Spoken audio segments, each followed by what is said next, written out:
And welcome once again to another fantastic Minecraft tutorial. My name is Dr. Wasabi, and in today's episode we are making the Mimic from Five Nights at Freddy's Security Breach Ruin DLC. Yes, that is right. So for those following my Ruin tutorials, you sort of knew this was going to happen at some point, but honestly, this thing is an impressive build, at least by my opinion. So for context, folks, the Mimic is the main antagonist of Five Nights at Freddy's, the Ruin DLC, I should say, for the Five Nights at Freddy's Security Breach. It is essentially an abomination of artificial intelligence that mimics human behavior and sorts of it imprints it on its own personality. At least that's the sort of MO of this creature. Now, in terms of an enemy, this is an incredibly violent entity within the Petaplex and of course in the novels, which has been reimagined by Steelwool in the Ruin DLC. This creature is a patchwork of old endoskeletons, so it's going to be a bit more vintage looking than the regular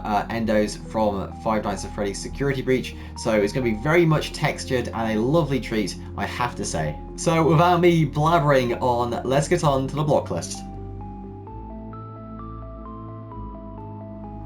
Okay, so for the Mimic Minecraft tutorial, you need the following block items: grey concrete, blocks of netherite, anvils, hoppers, deep plate stairs, slabs, and of course walls, polished basalt, regular basalt, grey wool, cyan terracotta, grey banners, blast furnaces, light grey wool, polished andesite stairs, stone brick walls, stone buttons, iron bars, white concrete, smooth quartz blocks, grindstones, shroom lights, orange stained glass, and muddy mangrove roots. So those are the blocks you'll need for today's build. Now, for any survival players, my main advice is to collect as much cyan and grey concrete as possible, as these are going to be the main block ingredients in terms of colour palette.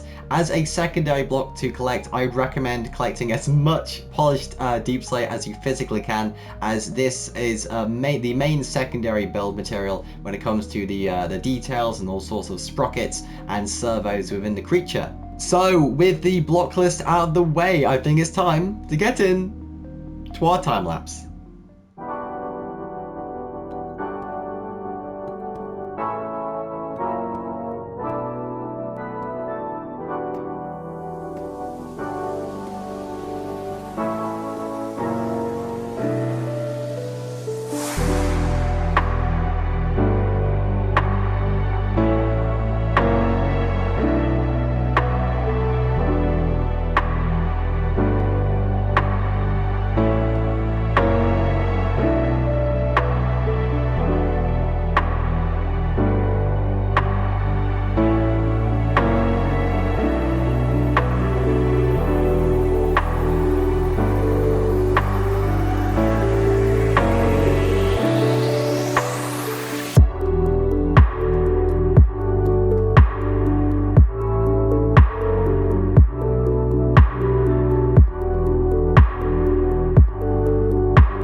And we are back from that amazing time lapse, folks. But before I show you anything more, I just want to say if you do like what I do, please like this video and subscribe.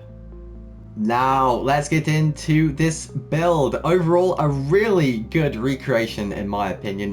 Look, didn't I tell you this thing is an abomination? Just look at it. All sorts of patchwork materials. The arm's not even the same. You got this sort of clawed arm over here, and this older one, which looks a bit Pizzeria Simulator-esque, you know, the sort of fingertips. If you look at the reference images that I've been looking at, it sort of gave me those vibes. Over by the legs, we have this weird sister location-esque part of the legs where it's like a tendril muscle thing going on there.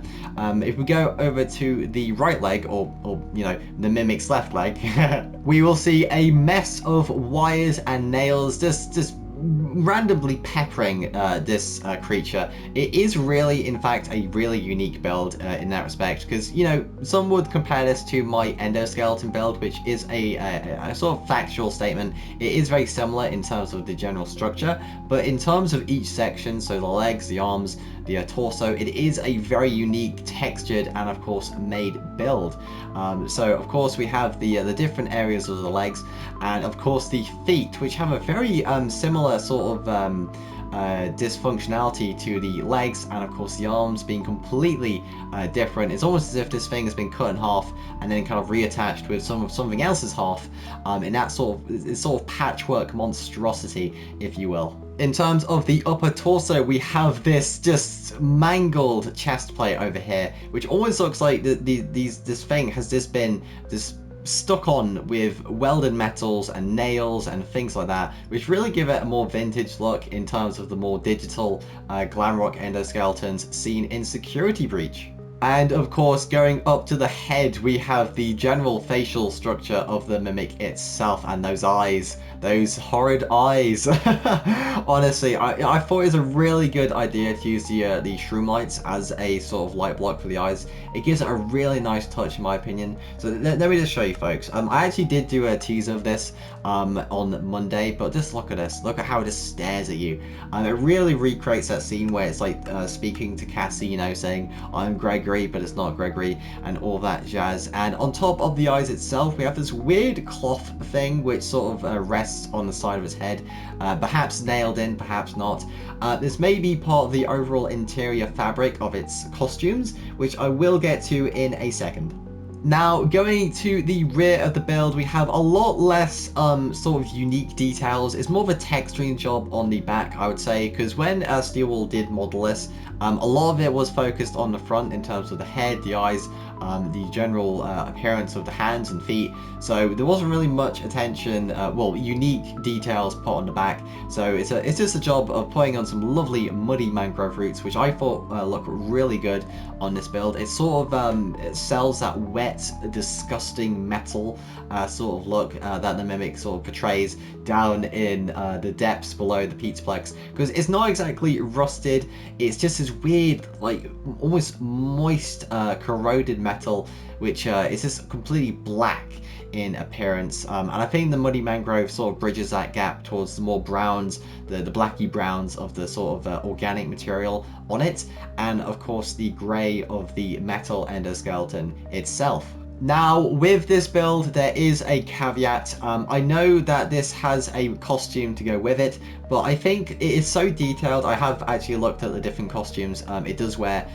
So there's a lion, there is a bird, and of course there is an elephant, which I will do all of each in its own tutorial, because I think they're so detailed, they sort of deserve their own tutorial, if that makes sense. I don't think it would be right if I just made one to go next to it and say, you know, hey, here you go, sort yourself out.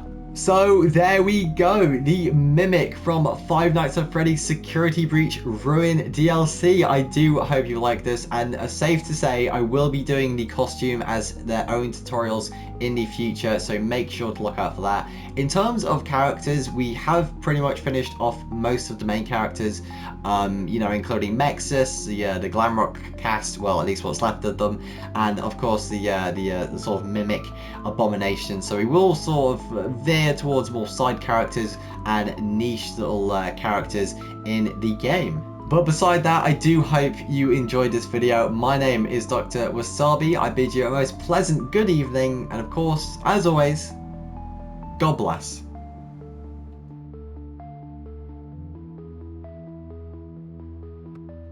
And now, folks, it is time to say good night. We sincerely appreciate your viewing and hope we've succeeded in providing you with an enjoyable evening of entertainment. Stay happy and come back again soon. Good night.